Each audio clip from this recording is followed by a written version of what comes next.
Well, there we are. It is time. Got a little twist working. Hope you're doing great tonight. Dr. J. Calvin Tibbs with you, your purpose development coach for Wednesdays. Purpose points. We focus in on Wednesdays, purpose points, because it's important to understand that when you are born again, you still have a purpose. That's why you didn't go immediately to heaven.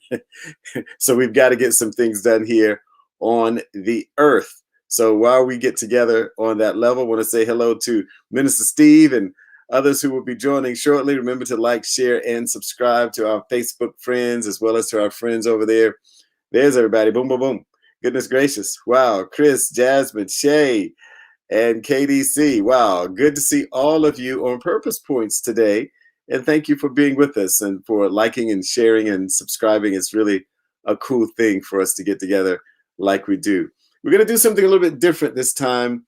We've been focusing for the last couple of weeks, maybe a month or so, on the concept of getting traction, and that requires some stuff, right? I know I'm a little blue back there in my background here, but I'm real. I'm not an avatar.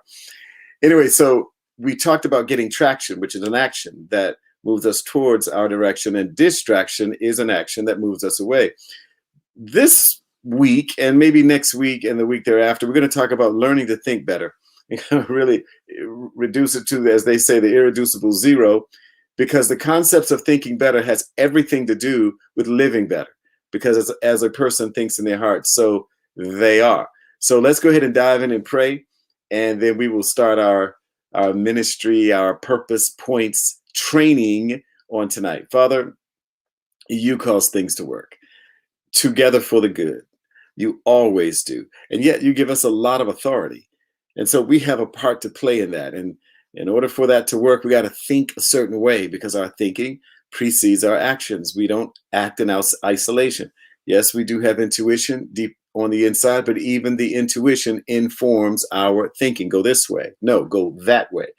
So help us with this so that we can put this together to maximize the reason that we are here. And for that, we bless you in the name of Jesus. Amen. All right, so let's dive into the concept here. And I see a couple of other folks have joined us. Hey, Sheila. Hey, Melissa. And Jasmine, I said hello to you. Well, double hellos in case I did not. I'm actually acting as a producer, so I kind of go in and out of screens, and I'm not available constantly on that side of it. So what does becoming a better thinker look like? Well, let's think about it in these terms. If you want to become a better point guard playing basketball, you're going to have to work on your dribbling skills. You're going to have to work on your passing, likely your defense as well. We hadn't even talked about the conditioning. All of those things are necessary for you to become a better point guard. Now, if you're trying to be a better husband, you got to talk to people who can help you become better, which means among the first things, I'll just tell you husbands out there, the first thing you want to do is become a better listener, because the way you listen determines your responses. Now, listening has LISTEN, the same number of letters and just the different order to spell the word silent. So listening goes with silence, and silence goes with listening. And if you want to become a better listener, you have to be silent. Now, hearing is physical, eardrums and the inner ear, wonderful creation made by God. Listening requires the skill of paying attention. Listening is mental, but hearing is physical. Listening is physical. If everything works, you can hear what you heard. You can hear that. But when you talk, that's hearing. But listening is spiritual, because you have to hone in. You have to be interested. Listening is silence, not a rumble of silence, so that the person, when they finish, you can dive right in. That's not the goal. That's not how this works. It's not how any of this works. So listening is about finding out what the other person is saying, which means you don't get what you want to say ready before they finish, so you can hurry up, if not already cut them off. It's not the goal, right? It's just not the goal. It's not how this works. It's not how any of this works, the old AT&T commercial. So when we're talking about learning to think better, At the top of the list is the thoughts that we think about listening. Whatever you think about listening, some people think the one who they're listening to is too slow. So their thinking about listening is going to shape their listening responses, and therefore it will shape whether they think better or if they think like they used to think. Now we got to answer the question, why is thinking better better? More better blues, Spike Lee back in the day. The reason why thinking better is because the world is throwing so many things for you to look at and listen to and consider, that if your thinking isn't better, then all the distraction that's coming, you won't have traction, which is the action that moves you towards your goal. You won't, because you'll have distraction, which is an action that moves you away from your goal. So if your thinking is not beyond the level of what's being thrown at us, then your thinking becomes, I'll put it to you this way. Your thinking belongs to the person or the entity or the group that's trying to get their message across. In other words, if you don't control the narrative by controlling the thinking, you will not be able to control the direction that your life takes. Now, that's honestly vital. We could just, have all kinds of dialogue around that right there, because whatever you think, that is who you are becoming. And it's a lot about who you actually are, because as a person thinks, that's who they are. So how do we think the way that we think? Well, we're going to dig into that in a second, but I want to mostly dive into or swim around this area of your listening even to yourself. You got to hear yourself. Sometimes you got to hear yourself think, which is a quiet thing, until you get quiet enough to begin to hear that there are thoughts coming from you. There are also thoughts coming to you. There are thoughts coming through you. Now, we're not going to try to navigate who's doing the talking, but I really want to focus on who's doing the listening. Because based upon how you frame your listening skill, listening is not an anointing, okay? You can't lay hands on a person and pray that listening skills occur, because listening is mental. You have to want to pay attention. And you can't do it with an attitude on listening. You can't do it that way, because you're already conveying you don't really want to hear what the person is saying, which means you're not likely to change or bring peace to the relationship. So listening is vital, okay? Listening is vital to the thinking process. So we put there real big and bold, become a better thinker, right? Now, the next question, or the first question here, is if you were to think about it in your experience with you, okay, not what do other people say, but what do you say about the quality level of your thinking, which has to include the quality level of your listening, because listening is a part of your thinking. So let's go back to, what is the quality level? If you were to rate yourself, so I'm going to jump back over here where I can see people and you can see me. What would you say is the quality level of your thinking? Give it a 1 to 10. On a scale of 1 to 10, what is the quality level of your thinking? And remember to include listening, your current level, not your faith level, your current level of how you normally process. And I hear you. It just depends on who I'm listening to. Throw that in there too and drop the score. 1 to 10. Okay. Elizabeth said a 6. All right. Jasmine said a 7. Yolanda James said a 6 as well. These are good scores. They are truthful scores, I am sure. Anybody else? What else? 7.5, Anthony Jordan. All right, very good. So we get some percentages here.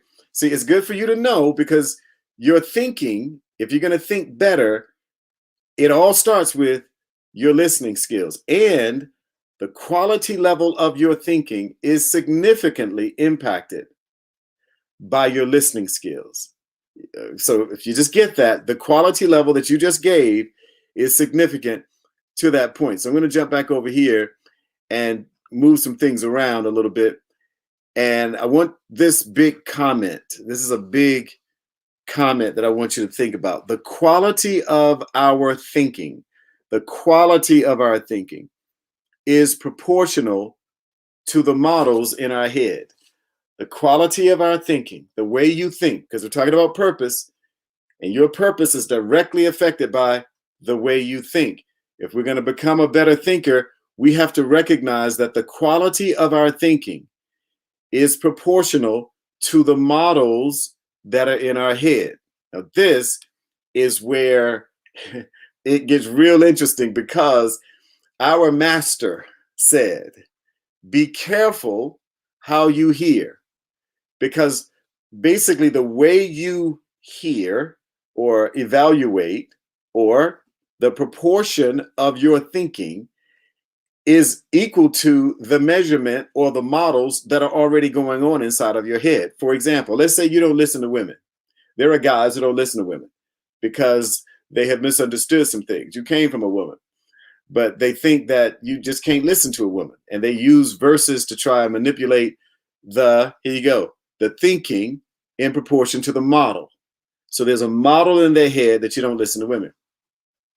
There are thoughts that people in different shades, darker shades don't listen to lighter shades don't listen to darker shades. Okay, let's take it to finances. People with money don't listen to broke people. Broke people don't listen to people with money sometimes. So once again, the quality of your current thinking is proportional to the model that's in your head. Put a different way, as a man or a woman thinketh in his heart, so is he. Put another way, how did that thinking get there? Answer, you heard it. That's why your listening skills are vital, because everything you hear does not represent everything you should pay attention to. In fact, we have been given this unique blessing of a soul to filter out most of what we hear where you don't even pay any attention. I mean, imagine if you paid attention to every sight and sound, you would have overstimulation and you would be distracted and not able to get 3 steps ahead of you. So there's a filtering mechanism that's already inside of you, but I'm talking about what I'd like to, if you will, call the emerging agenda that every person that has a purpose must pay attention to. The emerging agenda that every person who has a purpose must pay attention to. Now, I get the find your passion, find your purpose crowd. This is way down the road in those mountains you see when we're talking about this level, because the agenda that is necessary must go through your thoughts. It's got to. And you got to learn how you think. And if the model is old, if it's no longer required, if it is not fluid, if it is not profitable, then you have to reconsider the model that you currently have in terms of how you think. Like, and I'll give you another example. People say things like, I don't eat everybody's potato salad. Of course you don't, because everybody don't make potato salad. And if you ate everybody, so see, even the frame up of the thinking. Now I get it. Don't get mad at me. If you got some kicking potato salad, eat it and enjoy it, and don't go to anybody else's house and eat it, and that's fine. But you don't go to their house and go to sleep either. So why do we put it in those terms? Because we heard it. Because we heard it.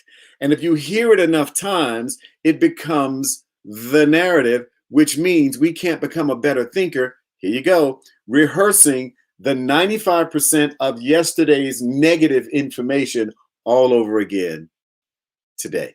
You got to find a way to do that. So we have to learn what our models are. In order to learn how to think better, we have to learn what our models are. Now, I'm going to give you a couple of models to focus on that if you work with them, now this is work. You got to know this now. Thinking is work. It don't take nothing to go with the crowd and boo, just boo the Democrats or boo the Republicans. It don't take any. Boo the church you don't like. They speak in tongues over here. No, they don't over there. It takes nothing to grow beyond that, if that's your view, if that's your model. Because again, the quality of our thinking is proportional to the models that are already working, the cup that has already been formed in its depth and in its size that's in your head. Now, here's another thought before I get to the two models. It also, this thinking that's in proportion to what's in our head is also connected to the usefulness of the situation at hand. I'm not going to spend a lot of time on that one. In other words, there's something out that's been out for years called situational ethics. Situational ethics basically means based upon the situation, people move their ethics to fit the situation to encounter the least amount of resistance. Like sometimes when people are in the process of growing and they don't want to go to that next level, whatever that next level may be, because they don't, the situation at hand is useful to create the model of resistance, for lack of a better term. Okay, so when you put that together, I want to just give you these two models because that gets a little bit in the weeds if I go too far on that. So let me get over here and check and see how y'all doing. Y'all all right? Yep. All right, y'all are there. All right, we're getting there. And listen, I'm not giving you this as theory so you can know something and you can tell somebody, let me tell you about your thinking. This is for personal use. This is for personal use only, ladies and gentlemen. This is for personal use only because your purpose, did I say your purpose? Did I say your purpose?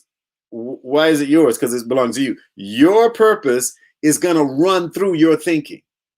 And if your thinking is already modeled after something that diminishes your purpose, if your model of thinking is debasing, if it's pulling you down, then you got to change your model. You got to change your model. Don't change the environment, change your model, because as a man thinketh, so is he. So the quality of our thinking is proportional to the models in our head. Now, here's a model. Everybody knows about the process of, I want you to write this down, the map and the territory. We're going to deal with the map and the territory. Like you're looking behind here at this beautiful mountain range, which is a map within a territory.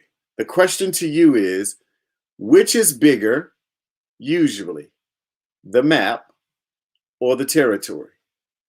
If you're looking at a map of whatever, which is bigger, the map or the territory? Let's see if we can get some answers over here from the folks in comment land. Is the map bigger or is the territory bigger? What do you say, ladies and gentlemen? You said older people don't listen to younger people. Yeah, yes, that's kind of true. And maybe for good reason too, but there's got to be the parity, and I completely get that. All right, let's see here. The map. Jasmine says the map is bigger. Melissa said the territory is bigger.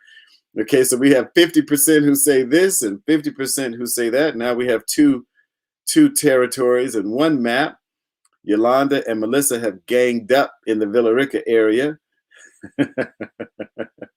So we got map, territory, map, territory. Oh my goodness, this is really going back and forth now. So let's see. Territory is 1, 2, 3, 4, and maps are 1, 2. So just on the numeric value, let's just make the territory the winner because the territory is the winner. You see what you see behind me? This is a map. How do you know it's a map? Well, because you see within the scope, within the frame of what is here. You see the map. This isn't everything. Everything to the left, to the right, up, down, and behind is the full territory. The map is not the whole territory. The map is not the territory. Why is the map not the territory? First answer, because the map is limited. The map is limiting. The map is a snapshot of a bigger territory. Most people think that the map is the territory. Most people think that what they see is all there is to see.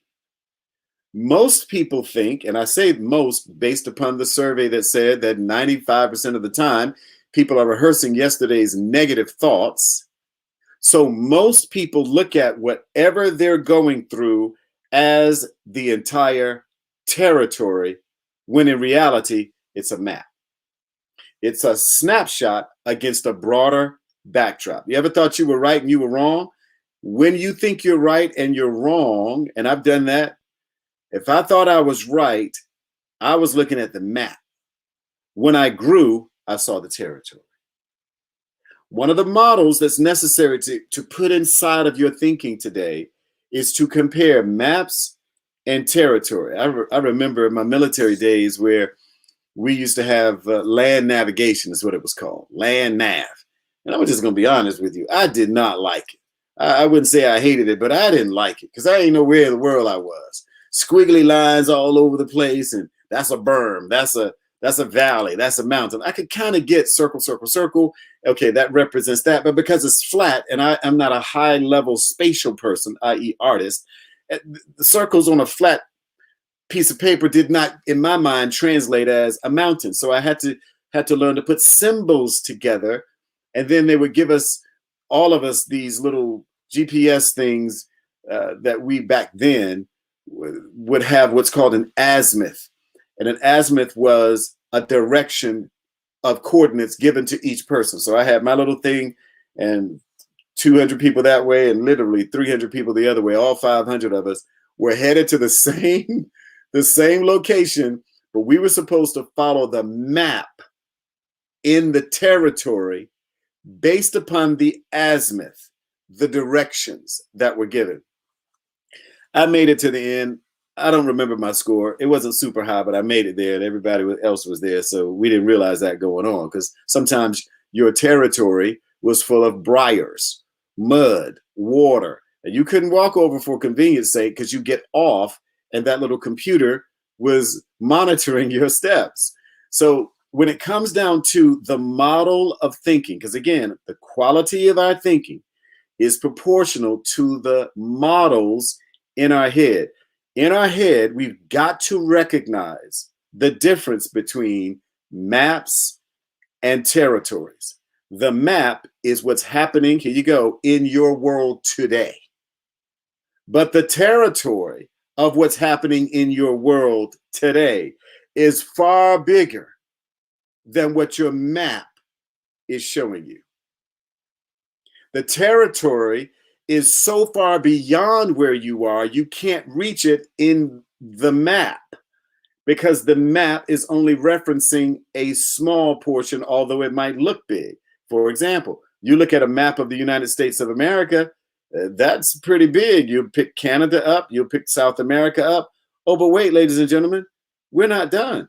You got to flip that thing over in order to get to the other side of the world, because the map can't give every detail. It can only give the snapshot of where you are right now. Let me check on y'all and see how y'all doing.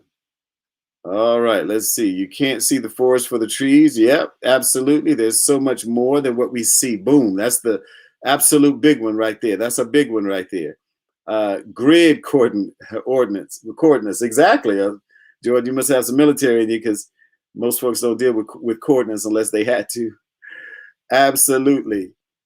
No, azimuth. Azimuth is the military word back in the day. Territory. Yep. Okay, so I guess you're getting this. I'm trying to say to you that whatever you might be going through, like some of you, we're in March now. New background. We like to change them out every 30 days. We're in March now. So in March, the scripture says in springtime, the kings go to war. So let's just say you've been preparing for war spiritually for the last 2 months, and you're a king or a queen, and it's time to execute whatever the execution of your plan is.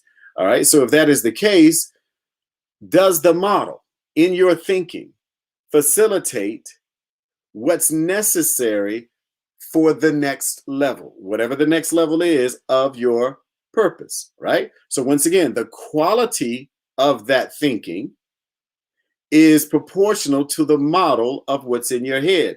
So if in your head, the model about maps and territory is not yet in place, get it in place. Get it in place. Start recognizing that what is now is already passing away. And no matter how good or bad it is, it's already leaving. What's coming is emerging. I remember Dr. James Davis once shared that he went out to the beach and he looked and he just kind of noticed the waves going in and the waves going out, the waves coming in and the waves going out. And finally, the thought hit him. The incoming wave always wins. What? Yeah. The incoming wave always wins because what's going out is going to leave where you are. Your current situation is always changing. And because it is changing, recognize the difference. Please learn to recognize the difference between whether or not you are dealing with a map or you are dealing with a territory. Now, listen, just for the sake of it, before I move to the second model, you want to recognize the value of territories. In fact, I said the map is always missing something. I wrote this down. The map is always missing something because it's in the right now. It's in the detail. Therefore, do not make the map the point of points. Don't make where you are right now the point of points. Because whatever the vision is for you, whatever your purpose is, you're in a point. It's not the point. It's one of many points in the territory. So don't make your map the point of points. And the other one is understand that your map is a point among points. And this, y'all, is a reason why, before I move to the second model to install, this is why sometimes, and I know I've done this in the course of my life, when I look back at the things that I thought I did well or thought I was doing well at the time, and then you look back and you measure it against a broader territory in the today's map, and I begin to recognize that the point of points is really the map is the part of a big whole, which means emptying ourselves, which is something that the Jewish prophets practiced. Some say that's how Ezekiel saw the wheel. You know, that's the Negro spiritual, but in the book of Ezekiel, chapter 37, that whole concept of a wheel and everything that he wrote about there had to do with more than I can go over right now. But let's just simply say, when it comes down to it, the emptying of yourself, and you practice it by saying that to the Lord, Lord, I empty myself of my thinking, my plans, my passions, my vision, my view. We're not taught to do that. We're taught to get more knowledge because knowledge is power. It sure is power to eat from the tree of the knowledge of good and evil and get kicked out of the tree where life is exchanged. In other words, learn to empty yourself. John 17. Jesus went through this with great extraordinary detail before he went and got betrayed and then ultimately went to the cross in John chapter 17. So emptying yourself will help you see a territorial view beyond the current map. But you got to do it daily and sometimes even in the midst of the day. All right, model number 2. Let's go back to our original major thought about thinking better, because we got to think better because the world is moving fast. So the quality of our thinking is proportional to the models that are in our head. And we just talked about one model, which is the difference between maps and territories. Territory is always bigger. The map is but a snapshot, void of a lot of details in the midst of a big life or territory. Here's the second one. It's called the order of thinking. The order of thinking, like what comes first and what comes second and so forth. We're only going to deal with 2 tonight. Okay, we're doing pretty good here. The order of thinking is I do this or I do this, then that will happen. I do this, then that will happen. So the order of thinking is very simply this equals that. Everybody is on the first level of the order of thinking. The first order of thinking is if I go to work, I get paid. If I go to sleep, I get rested. Or for some of you, you go to sleep and you're going to start dreaming. You tithe and you cut covenant with God. You can go, you do good and good will be done to you. Everybody gets that principle. It's, if you don't have it, you got to get that one. I mean, everybody pretty much has the reap what you sow first order of thinking. But here's the second order of thinking. What are the effects of the effect? What? What are the effects, plural, of the effect, singular? Okay, let's look at it another way. When the rock hits the still water, what happens? Okay, this process is what most people in the culture, they never get to this second order of thinking. In terms of the order, they are pretty much number one. If it feels good, do it. I do this, I get that. But they don't think second order, if you will, thinking, which is the effects of getting my way, if that's this example, at the expense of violation, uh, drop in morals, a reduction in truth in order to fit in. So the effects of the effect is the process of thinking about thinking after you think through the first order. It's actually the word metacognition. My wife taught me that years ago, and it has to do with the process of thinking about thinking. Many times people aren't thinking about the second thing because the second thing is just too much. They only want the first order. So if we're going to deal with the quality of thinking in us, it is going to be proportional to the models in our mind.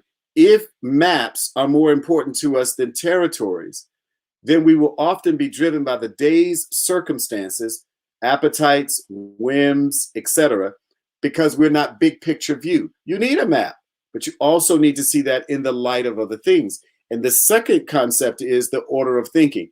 A to B, most of us get, but A to B to C to D, the second order of thinking has got to be in there. Listen, sometimes you're not just talking, and I use this a lot. I mean, I just know it's true, especially as a pastor. When you're talking to people, you're talking through people because everybody's connected to somebody else. There's your effect right there, the effects of the effect. So what you may say to one person, if you're wise, you recognize it's going to reach other ears. And if it's going to reach those ears, that's the second effect. So you have to effectively understand that. Jesus did this often. I remember the verse where the Pharisees said, Master, tell us, we recognize that you don't pay us any attention, which was the concept dealing with discerning the faces of men, is what they were saying. You don't pay attention to the faces, whether they're smiling or frowning. And then they went on to ask him questions. So when the lawyer, moving to a different place, when the lawyer asked him which commandment is greater out of 613, Jesus knew the effect of his answer would have multiple effects. And so he said to him, and then he began to explain, love the Lord with everything, love people with everything. The first one is this, and the second one is likened unto it, which is again the second order of thinking. And the lawyer said, you have answered well. Wow, I didn't know that. I asked the question because I needed an answer. Most times the Pharisees asked questions they thought they knew answers to, and Jesus took them way down the road. And this one really messed them up right here. When he told them later on in his ministry, this was a separation notice conversation Jesus was having. And he said, unless you eat my body and drink my blood, you have nothing in me. Yeah, you heard it. Second order thinking. The effects of that effect. The scripture says, and not many thereafter followed him. Now, that ought to be good news for you if you're a minister on here, or you're a pastor, or you're running a company and maybe all your customers didn't go with you on this next big move that once you scale it, it's going to work. But the fact of the matter is, when it comes down to the effects of the effect, we got to add that to our thinking. And you got to know how that works.